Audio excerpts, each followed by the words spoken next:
Hi everyone. I'm not going to be looking at the camera. Don't worry, I'll be thinking of you the whole time. I'm going to read something off my screen.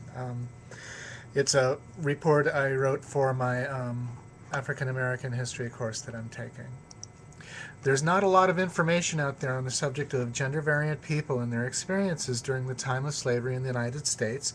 One supposes that there must be a body of information out there buried within the many slave narratives, but it seems that not much has been culled from those narratives and brought to light.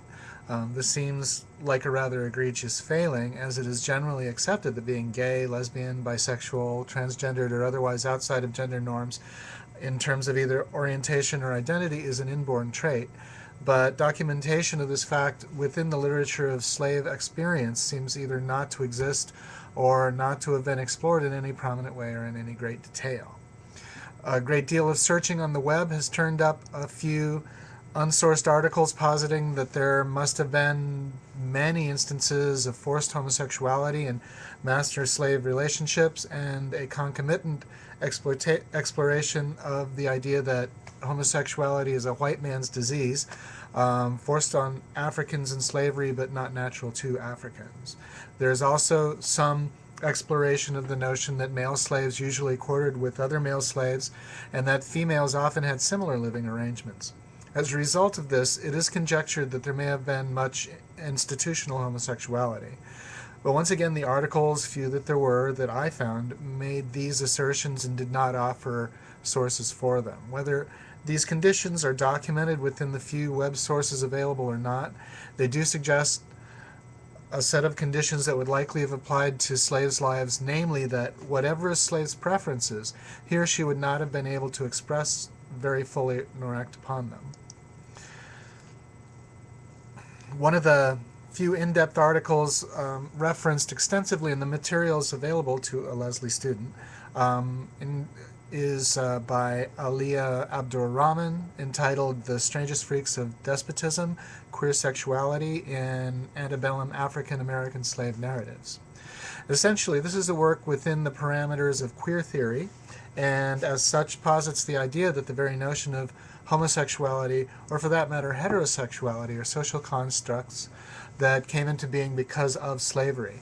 Time and space will not be spent here discussing the merits of queer theory, or more specifically the notions Ms. Abdur-Rahman derives from her studies in relation to queer theory. Leaving those, for lack of a better term, peculiar ideas aside, there are insights in her article worth pursuing in the context of this short paper. The article in question takes passages from two very well-known slave narratives, Narrative of the Life of Frederick Douglass by Frederick Douglass, and Incidents in the Life of a Slave Girl by Harriet Jacobs, and uses them to illustrate a constellation of things.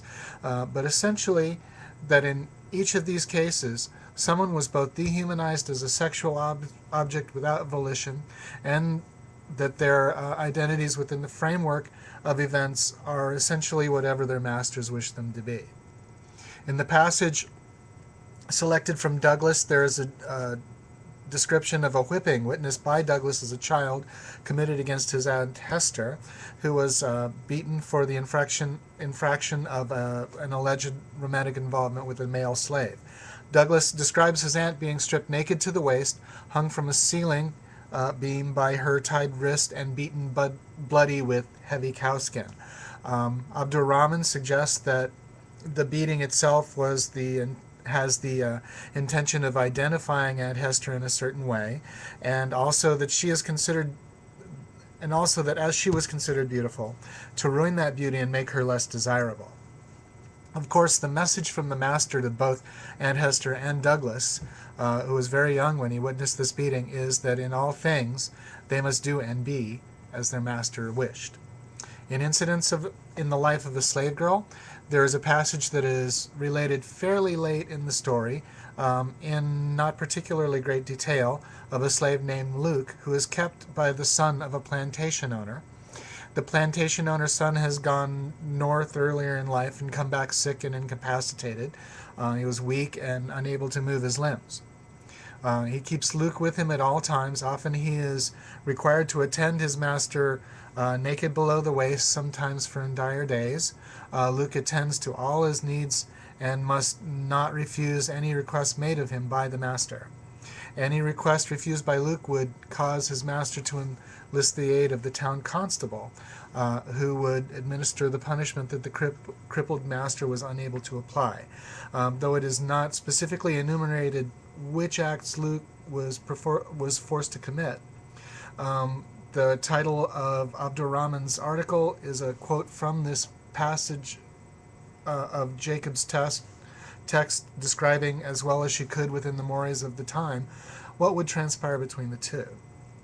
An important conclusion that can be extracted from these two incidents, one that Abdurrahman makes, is that slavery is itself rape. It is rape so complete and comprehensive as to subsume the entire identity of the slave. A slave's sexuality and personal identity is only what is allowed him or her, or more importantly, forced upon her or him by the owner, who has complete and unmediated say in all aspects of the slave's life. There must have been incidences far more common beyond knowing, and which have never been and can never be told, of same-sex relationships of all sorts within the context of slavery, and as they must be within the general scope of humanity throughout history.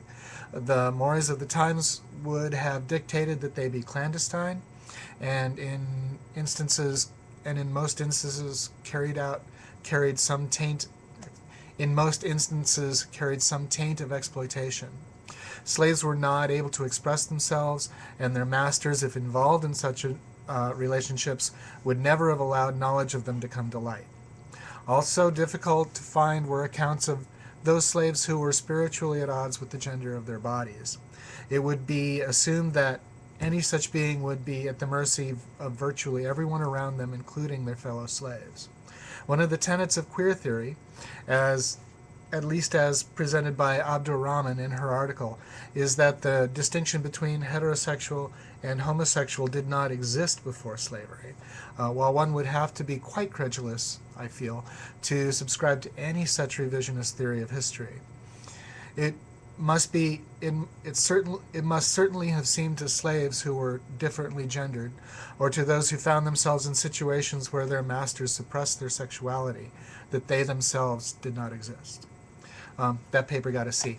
What do you think?